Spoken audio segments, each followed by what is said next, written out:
Hi guys, Hound's Armory here, and today we're going to take a look at the Rival Finisher.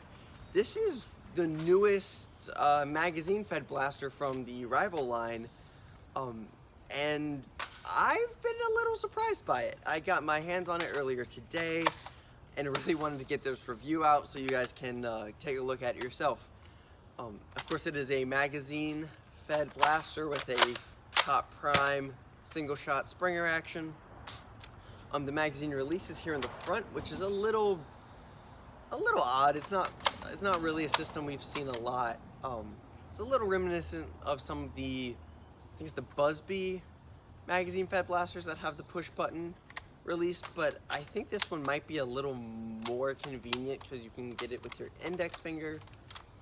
Not sure. You can make you can decide how much you like that yourself. Of course, one of the most interesting things about this blaster that we were all curious about was the magazine. Of course, you can load it through the top like a regular Rival magazine, and then it has this loading gate in the side. You can take about 3 Rival rounds and shove them in there at a time, which does speed up the reload a little bit. Oh, dropped one. But you can't get the last round in through the gate.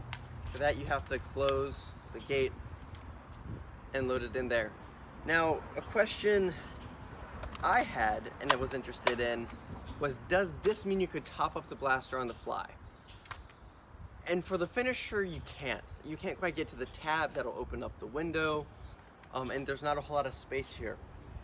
Personally, I'm curious if they come out with a 12-round one, if we can then go back to the Zeus and top up a Zeus on the fly. Though I think it might be on the right side of the blaster, which might be a good thing, might be a bad thing. If you do want to try to reload on the fly, let's just drop a few balls out of this. You could open up the window on its own, and it kind of sits around there, and there's still spring tension. It's really hard to try to wedge a ball in there. You can kind of do it, but about half the times I've tried that, the balls have kind of gotten squished together and jammed at the magazine. So I wouldn't suggest trying to top this blaster up on the fly, just because it's awkward and doesn't seem to work too well. But that being said, it is a little bit quicker to reload this magazine. With all that being done, let's talk about the blaster itself. Of course, top prime with this almost reminiscent of the Spectre's priming handle, where it's not a full slide, it's just a little handle that goes back and forth. It is fairly comfortable, though, as you can see there, my hand sometimes slips off the back. The grip is very comfortable, like most Rival grips. It's very reminiscent of the Chronos grip, so if you like that grip, you're probably gonna like this one.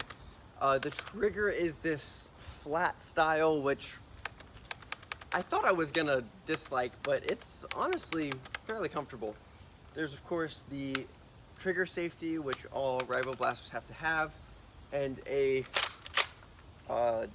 jam clearing button that will let you open up the breech system and maybe shotgun? Nope.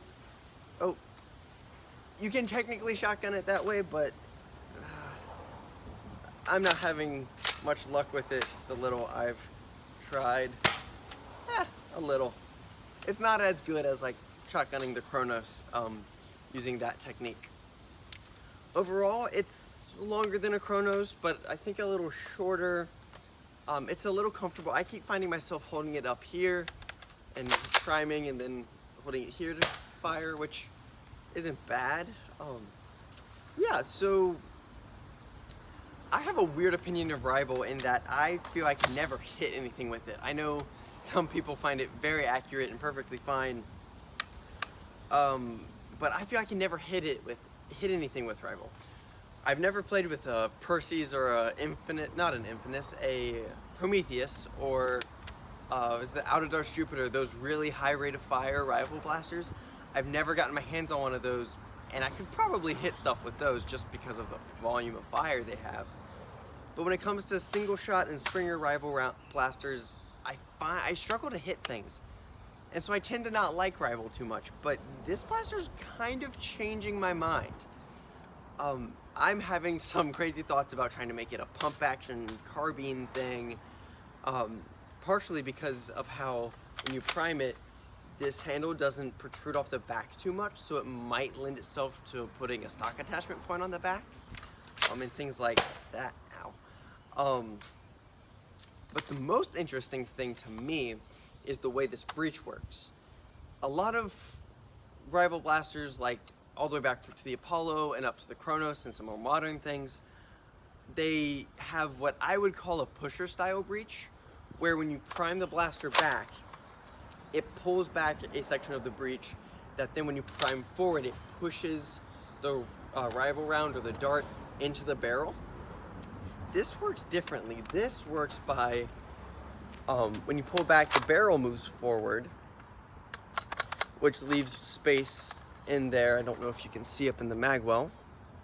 That then it closes back. Might have just jammed this up. I might have just jammed this.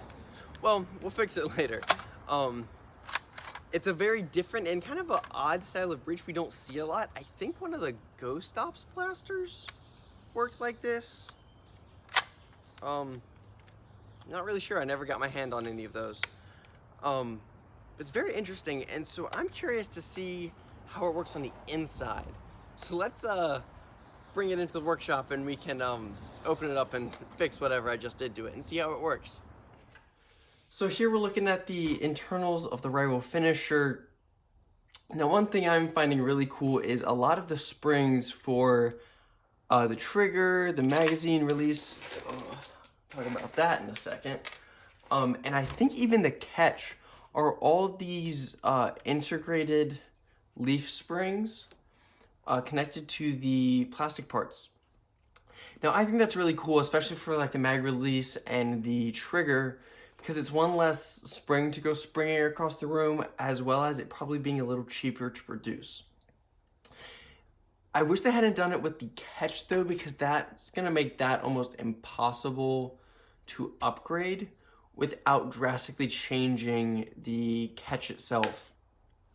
The only way I can think of doing it at the moment would be to cut off that spring and then just wedge a normal extend or compression spring rather in that area. Now, of course, the interesting part is, excuse me while I move the camera, up here with the barrel. Now, the way it actuates is as you prime backwards, this white priming bar moves and activates this cam lever that pushes the barrel forward, giving space for, oh, sorry, okay, focus, okay. Giving space for a rival round to get kicked up through the magazine there. And then as you prime forward, this rod moves forward. Although I'm having this problem with this little piece right here, catching on this rod as I prime forward, so I only get like half prime. And I can't find anything that would actuate that, so I'm probably just gonna pull it out as it's kind of, as I think it's just a thing to give a little extra kind of tension and positive pressure to holding the I don't know what you want to call that, the connecting rod, the yellow, the not yellow, the white rod here, holding that forward. That being said, this does seem like a pretty robust catch mechanism. It's a very good sized plunger tube. If we compare it to my, I think, centimeter, half inch grid squares here, it's about like 3 inches long and at least an inch in diameter. So there's some good plunger volume here. Looking at the internals, I'm really tempted to try to make a half dart conversion, but I'm not quite sure how I would do that. So that's the internals. Let's go to a firing demo and then wrap up the video. So I'm going to take this opportunity to demonstrate the new mag design. You can load it through the top like normal, or pop that out. It's got the door on the side, which you pull this down, which pulls the follower down and then opens the door. You can just drop Rival rounds in the side there. It's a little hard to get the 7th one through the door, so I just pop that through the top. I don't think it's too much faster than loading them, standard through the top, but it's a cool little feature. Let's get a little firing demo going. The wall's about 40 feet from the camera for some reference. We're getting pretty standard Rival performance.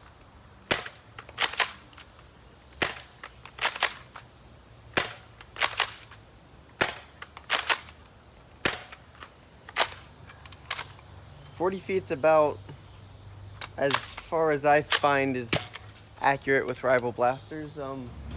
So guys, that is my review of the Rival Finisher. I hope you guys learned something and can now make a judgment over whether or not this blaster is worth picking up. I found it at my local Target for about $20, which is a little steep for me, but I really wanted to do a review on it just because I was interested in the way it worked. I hope you guys enjoyed. Please don't forget to like and subscribe. Leave a comment if you have any questions or suggestions for future videos, and thank you so much for watching.